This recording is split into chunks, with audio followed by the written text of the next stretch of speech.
From birthday exile to homeowner hell, my family's shocking attempt to steal my success. Family kicked me out on my birthday. Now they're trying to claim my new home as a family asset. Hey, I'm Olivia, and man, do I have a story for you. I'm 27, and life's been a bit of a mess lately. I work as a marketing assistant, which isn't glamorous, but it pays the bills. Well, some of them. I live with my parents and my younger brother, Ethan, in a not-so-great house. The place is cramped, falling apart, and always smells weird, but it's home, or at least it was. Let me start by saying I've been contributing a lot around here. I've been paying a big chunk of the bills, buying groceries, and even handling house repairs when something breaks down. You'd think I'd get a little appreciation for that, right? but nah. Every time I walk into the room, I hear my mom, Carol, talking down to me like I'm some failure. Olivia, when are you going to get a real job, she'd say. It's like her favorite line. I mean, what does she even mean by real job? I bust my butt at work. Marketing isn't easy. But in her eyes, because I'm not a doctor or a lawyer, it doesn't count. Every time I try to defend myself, it's the same response. If it was a real job, you'd have your own place by now. Yeah, okay, Mom. And then there's Ethan, my 26-year-old brother. We've never really gotten along. He's got this smug attitude, always looking down on me like he's better than I am because he has more followers on social media or whatever. He barely lifts a finger around the house. Guess who picks up the slack? Yep, me. But does anyone care? Nope. Anyway, my 28th birthday was coming up, and I was kind of excited for it, despite everything. I know, dumb, right? But I really thought maybe this year would be different. I even saved up and got myself a nice cake from this fancy bakery downtown. I was imagining how we'd have a little celebration, just the four of us. It wasn't going to be anything big, but I thought maybe, just maybe, they'd actually care. So a few days before, I sat down with my mom and dad, George, to talk about it. Hey, I was thinking we could do something for my birthday this weekend. Just, hang out, maybe have some cake, I said, trying to keep my hopes in check. Mom didn't even look up from her magazine. We'll see, Olivia. We might have plans. Plans on my birthday. I should have known something was up, but I didn't want to believe it. I mean, I've been living here my whole life, helping out, working hard. Why would they have plans that didn't include me? Fast forward to my birthday, and I was feeling good. I went to work, got a bunch of happy birthday messages from coworkers, and even treated myself to a new outfit. Things were looking up, right? I thought maybe, just maybe, I'd get home, and they'd have a little surprise waiting for me. I don't know, a card, a cake, something, anything. But the second I pulled into the driveway, my stomach dropped. My stuff was out on the front lawn. Boxes, bags, my clothes, my books, everything just thrown out there like trash. I jumped out of the car, my heart pounding, and rushed over to the porch. And there they were, my mom, dad, and Ethan just standing there, staring at me. It was like some twisted family meeting or something. My heart was racing, and I couldn't even think straight. What's going on? I asked, trying to keep my voice from shaking. Mom stepped forward, her face cold like she didn't care at all. Olivia, it's time for you to move out. You're not welcome here anymore. I stood there, frozen, like I couldn't process what she was saying. Move out? On my birthday? What kind of sick joke was this?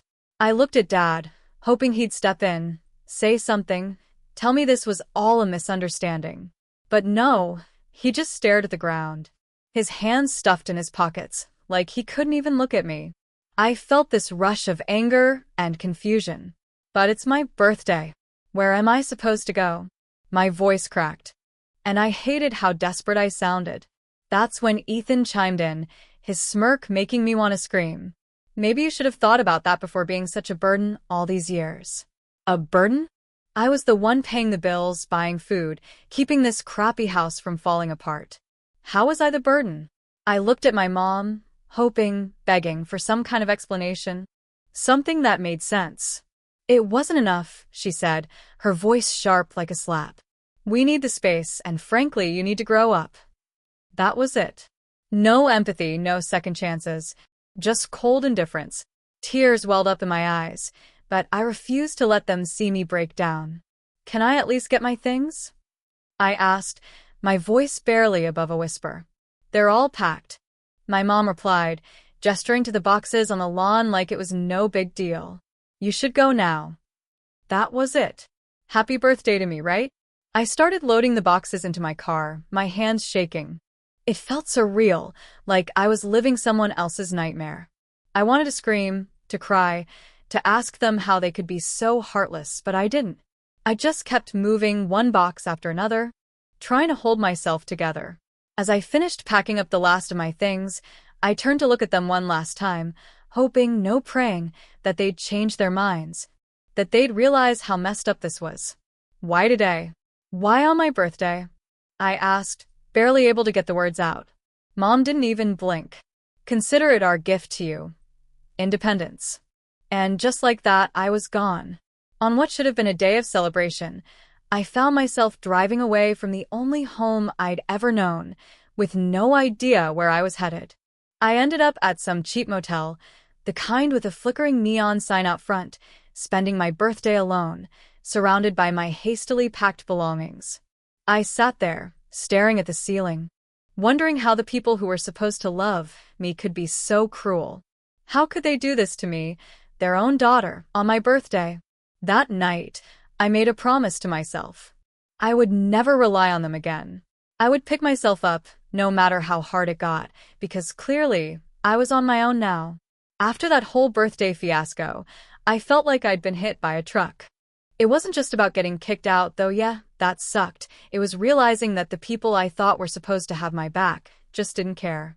I spent that night in a dingy motel, trying to wrap my head around it all, but there was no making sense of it. So, the next day, I did the only thing I could think of. I threw myself into work. I mean, what else was I going to do? I couldn't just sit around feeling sorry for myself. I had bills to pay, and now I needed to find a place to live.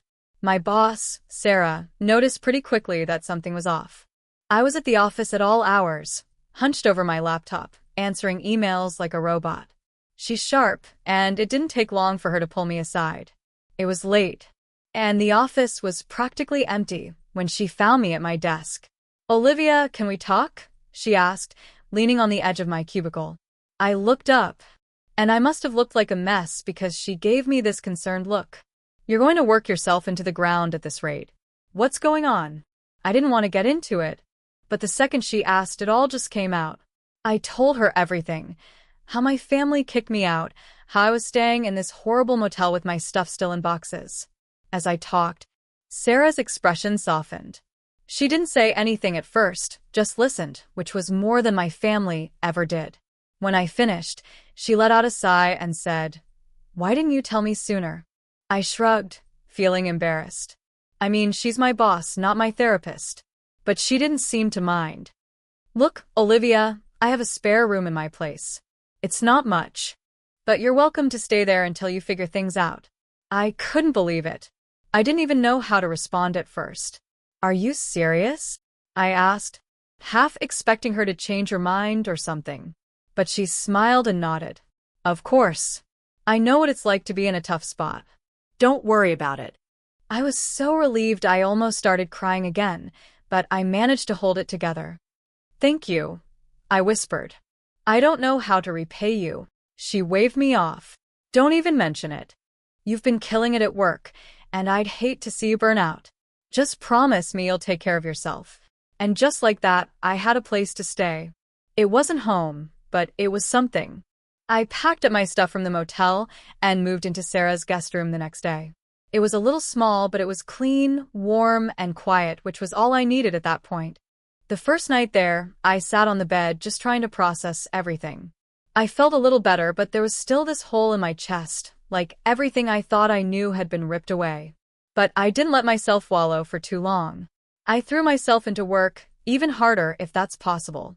Sarah wasn't kidding when she said she'd push me harder, but honestly, I appreciated it. It kept me distracted.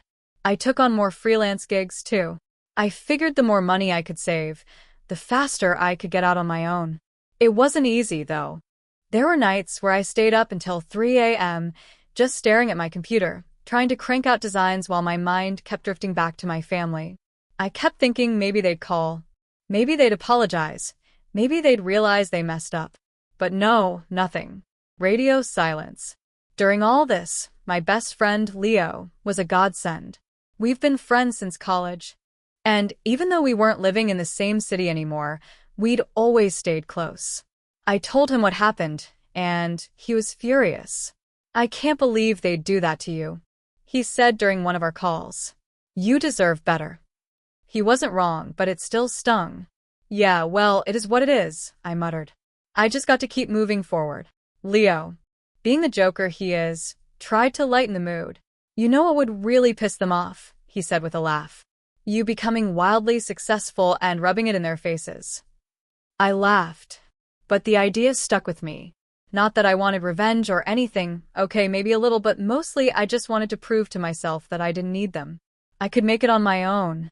So, That became my mission. Work harder, save more, and eventually get out of Sarah's guest room and into a place of my own. Over the next few months, things started looking up. My designs were getting noticed by bigger clients, and I was bringing in more money than I ever had. I kept telling myself that every late night, every all-nighter was worth it, and honestly, it was. Slowly but surely, I was rebuilding my life, one project at a time. I started to feel like maybe I didn't need my family after all. Sure, it hurt, and it probably always would, but I was proving to myself that I could survive without them. I wasn't just surviving, I was thriving, and that felt good. One day, Sarah pulled me into her office with this huge grin on her face. "Olivia, I've got some good news," she said. "How does a lead designer sound to you?" "With a raise, of course." I was speechless. "Are you serious?" I blurted out, feeling like I might pass out from excitement. "Dead serious," she said, still grinning. "You've earned it. You've been doing incredible work, and it's time to recognize that." I couldn't believe it. Lead designer? me? I felt like all the hard work, all the sleepless nights, all the stress, it was finally paying off. "Thank you," I managed to say, still in shock. "Don't thank me yet," she said, winking. "You're going to have a lot more responsibility now." I didn't care. I was ready for it. This was what I'd been working for. With the raise and all the freelance gigs I'd been stacking up, I was finally in a place where I could start thinking about my next move, literally. I wasn't going to stay in Sarah's guest room forever. And now I could actually start looking for a place of my own. But the thing was, it wasn't just about the money or the job, it was about finally feeling like I was in control of my life again. For so long, I'd felt stuck. Stuck in that house with my family, stuck in their expectations of me, stuck in their judgment. But now I was free. I was making my own decisions, building my own life, and no one could take that away from me. I was finally moving forward, and it felt damn good. A few weeks after I got promoted to lead designer, I was finally starting to feel like I had my life together. I'd been working nonstop, saving money, and I was even thinking about getting my own place soon. Things were really looking up for me. But of course, right when you think everything is going smoothly, life decides to throw a wrench in the gears. It started one random Wednesday afternoon. I was in the middle of working on this big project when my phone buzzed.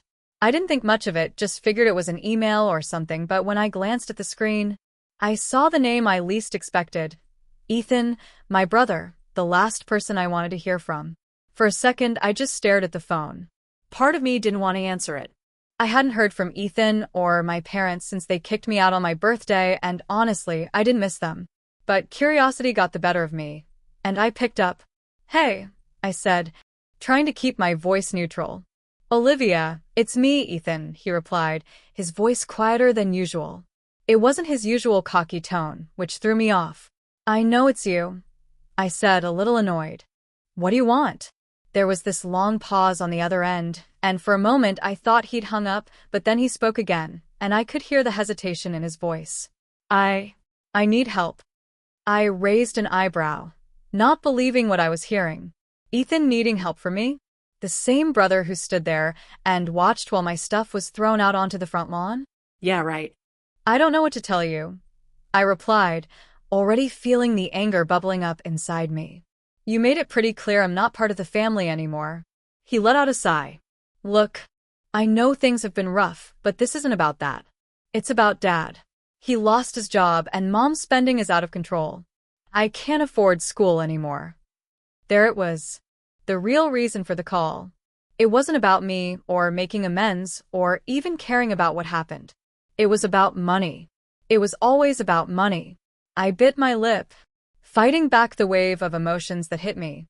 Part of me wanted to tell him off, to remind him how they treated me, to hang up and never look back. But another part of me, a small, stupid part, still felt that pull of obligation. They were my family after all, or at least they used to be. So, let me get this straight, I said, my voice sharper than I intended. You're calling me now, after months of silence, because you need money. It's not just about the money, Ethan said quickly. We're in a bad spot, Olivia. You know how Mom is. She's been spending like crazy, and Dad. Well, he's not exactly doing great without a job. I don't know what to do. I took a deep breath, trying to keep my cool. That sounds like a you problem, Ethan. Not mine. Come on, Olivia. We're family, he said, and I could practically hear the desperation in his voice. It was the first time in years he'd sounded vulnerable, but I wasn't falling for it. Family? I scoffed, unable to stop the bitterness from seeping into my tone. You guys threw me out on my birthday. Family doesn't do that. He didn't have an answer for that, just a long pause, and honestly, that silence told me everything I needed to know. I'm done being your backup plan, I said, my voice firm. You and Mom and Dad made it pretty clear where I stand with you all. Don't call me again. Before he could respond, I hung up. My hand was shaking slightly as I set the phone down on my desk. I felt a strange mix of anger, sadness, and relief. It felt good to stand up for myself, to finally put my foot down and say no, but at the same time, it sucked that it had come to this. I sat there for a few minutes just staring at the wall, trying to process everything. I kept thinking about all the times I'd bent over backward for my family, all the times I'd sacrificed my own happiness for theirs, and where had it gotten me? Homeless on my birthday. It was time to stop feeling guilty for walking away.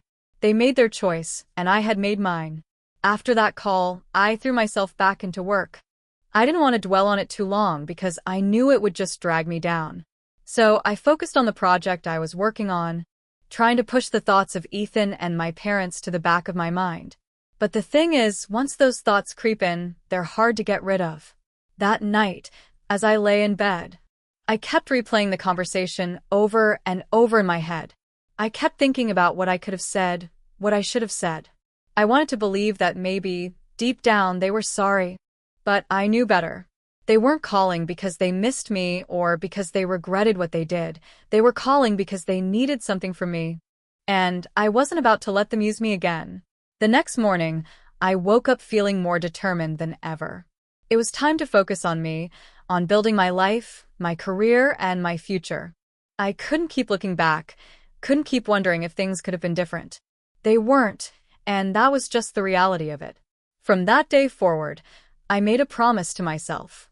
I wasn't going to let my family drag me down anymore. I'd been through enough, and I was finally in a place where I was starting to build something good for myself. I wasn't about to let them ruin that.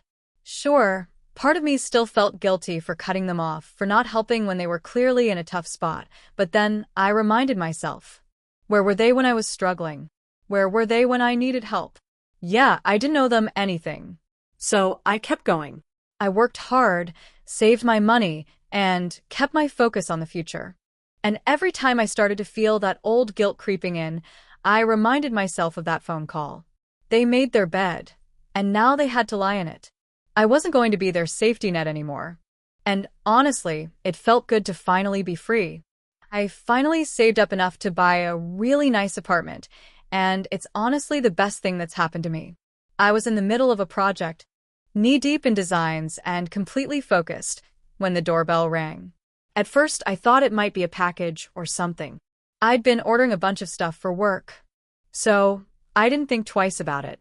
But when I checked the security camera, I froze. There, standing on my porch, were my parents and Ethan. My stomach did this weird flip, and I felt like someone had punched me. They hadn't reached out since that call from Ethan weeks ago. I thought we were done. So, why the hell were they here? I took a deep breath. trying to calm myself down before opening the door. My mind was racing with all the possible reasons they could be standing there. Maybe they were here to apologize? Or maybe they just needed something else. Honestly, I didn't know which would be worse. When I opened the door, my mom, Carol, didn't even wait for me to say anything.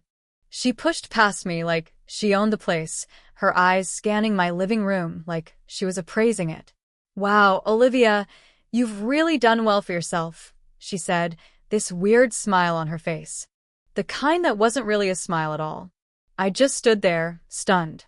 Ethan followed her in, looking uncomfortable, while my dad, George, shuffled in last.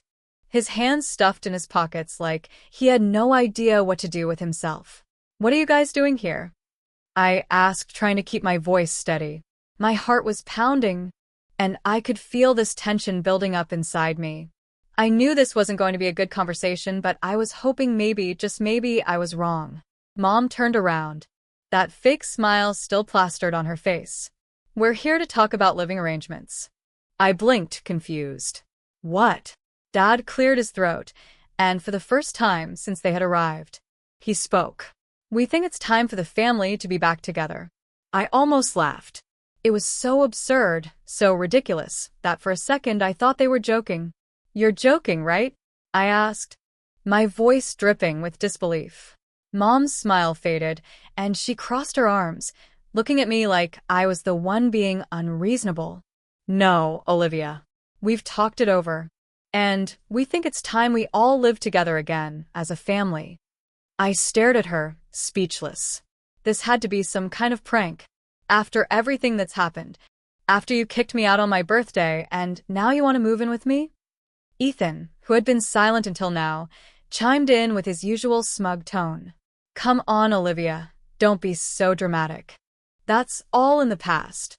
I felt my blood boil. All in the past. You guys threw me out on my birthday. You left me with nowhere to go, no support, nothing. And now you want to just waltz back into my life like nothing happened. Mom's expression hardened. "We gave you the push you needed," she said, her voice cold. "And look how well you've done because of it. You should be thanking us." I couldn't believe what I was hearing. They were trying to take credit for my success, for everything I'd worked my ass off for. "So, what? You think you can just show up, claim credit for my hard work, and what? Move in here? This is my home, not yours." Dad, trying to play the peacemaker, stepped forward. "Olivia, be reasonable. We're struggling right now. You have all this space, and we thought it'd be nice to be together again." I shook my head, my frustration building with every word they said. "You're only here because you need something. You didn't care about me when I was struggling, and now you expect me to help you? That's not how this works." Mom's face twisted with anger. "We're your family, Olivia. We sacrificed for you. Everything you have is because of us." I couldn't hold back anymore. "Sacrificed what? Exactly? What did you sacrifice, Mom? You kicked me out. You didn't help me when I needed it most. You threw me away like I was nothing. And now you think you're entitled to my success? To my home?" She opened her mouth to argue, but I wasn't done. I've worked hard for this. I've built this life for myself, with no help from you. You don't get to walk in here and claim anything. Ethan rolled his eyes. "God, Olivia, stop being so selfish. We're just asking for a little help." That word, selfish, set me off. Selfish. I snapped. "You want to talk about selfish? How about you all throwing me out of the house, leaving me with nothing? How about showing up here now, demanding that I give you a place to stay because you've screwed up your own lives? That's selfish, Ethan. Not me." Dad stepped forward again, his voice softer, almost pleading. "Olivia, please, we're just asking for a chance."